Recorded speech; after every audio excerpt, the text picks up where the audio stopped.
How to remove your personal addresses from Amazon. In this tutorial, I will show you how you can delete or remove your saved address from Amazon. So let's begin the tutorial. First of all, open up any browser on your smartphone and then go over to official website of Amazon.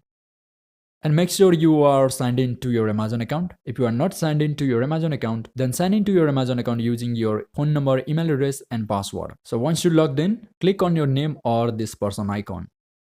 Now in this menu, scroll down to your account and here click on see all. And then here scroll down to account settings.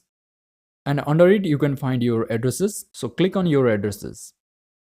And you can find your personal addresses. So here is one of my address and you will also find your address and you can also edit, remove it, and also you can set it as default. If you want to edit it, you can edit it as well. But if you want to remove it, we have the option here. So as I'm gonna removing this address from Amazon, here just let's click on remove and then let's click on yes.